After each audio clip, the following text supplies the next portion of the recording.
Close your eyes and leave the mortal realm behind. We are ascending, high above the olive groves and the salt-heavy breezes of the Aegean, beyond the pine forests that mark the very border between the ephemeral world of men and the eternal realm of the divine. We are rising toward the snow-capped peaks of Mount Olympus. Here, the air grows thin and cold, yet it is not the biting frost of the mortal winter.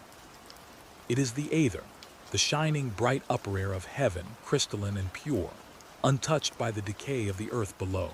Ahead of us, emerging from the rolling mists, stands an ancient fortress, a sprawling acropolis built just beneath the highest summit. These are not structures born of mortal hands.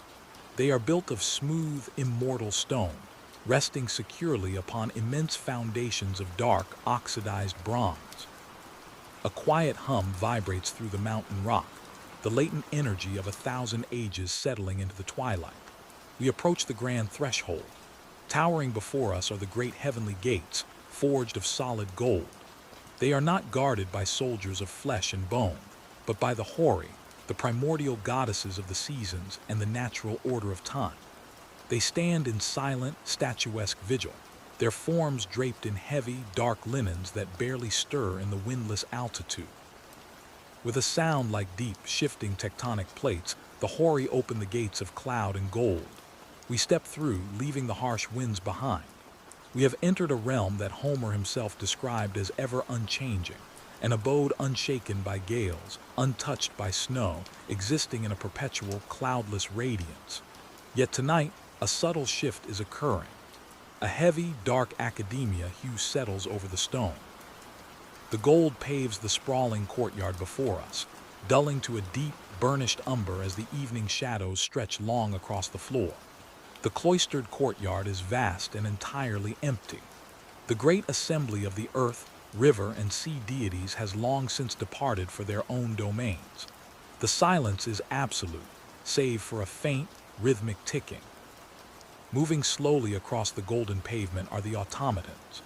These marvels of divine engineering, shaped like golden tripods moving upon delicate, self-turning wheels, were crafted in the fiery forges of the master smith, Hephaestus. They glide back and forth with mindless grace, returning golden goblets and plates from the evening's feast to the great feasting hall. Hephaestus, the god of fire and metallurgy, poured his cunning into every gear and joint, allowing these mechanical servants to trundle through the shadowed corridors without a single guiding hand. We move past the quiet whirring of the automatons, deeper into the central palace. This is the heart of the Olympus complex, the sovereign seat of the king of the gods. The architecture here is profoundly ancient, simple in its layout, yet overwhelmingly massive. Heavy marble columns, stained with the patina of millennia, rise into the obscured vault of the ceiling. We cross the threshold into the great central hall. The scent of old stone, ozone, and extinguished incense hangs thick in the air. The vast room is dimly lit by the dying embers of a central hearth. And there, at the far end of the chamber, resting in the deep shadows of an alcove, is Zeus. He is not the wrathful stormbringer of mortal legends in this moment. He is simply a tired sovereign, a being older than the memory of the earth. He reclines upon a magnificent throne, one of the many masterpieces designed by Hephaestus for the divine council. His eyes are closed. The deep lines of his weathered, majestic face are softened by sleep. Beside his resting hand lies the aegis, the legendary breastplate, its terrifying Gorgon visage currently hidden beneath a fold of dark, heavy wool. At the base of the throne rests his great eagle, its obsidian feathers tucked neatly against its side, its chest rising and falling in time with the slow, rhythmic breathing of its master. The air around Zeus feels dense, charged with a heavy, static potential. It is the feeling one gets just before the first drop of rain falls on a sweltering summer evening.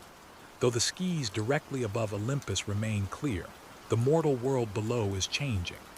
Zeus, the lord of the sky, feels it even in his slumber.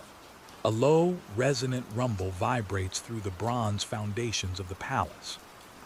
It is a distant, rolling thunderstorm, gathering over the Aegean Sea, born of the collision of the warm winds and the cold mountain air. Crack! A muffled, distant sound echoes up the mountainside. The sound is soothing, a deep acoustic rhythm that echoes through the marble halls. The immortal king shifts slightly in his sleep, his breathing deepening. He does not stir to summon the thunderbolts forged for him by the cyclopes in the deep subterranean fires.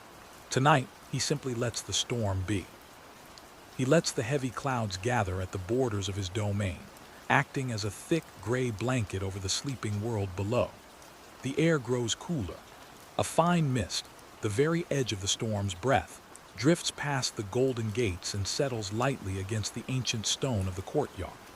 The water droplets trace slow, dark lines down the marble pillars, a quiet rhythm against the ageless silence. The tripods have come to rest in the shadows. The eagle buries its beak deeper into its feathers, and the Lord of Olympus sleeps on, wrapped in the dark, heavy quiet of the ancient world. Let the distant thunder roll. Let the heavy rain wash over the mortal plains. Up here in the shining aether, there is only the enduring stone, the gentle hum of the mountain, and the deep, unbroken peace of the divine. Rest now. The gods are sleeping, and the world is safe in the dark.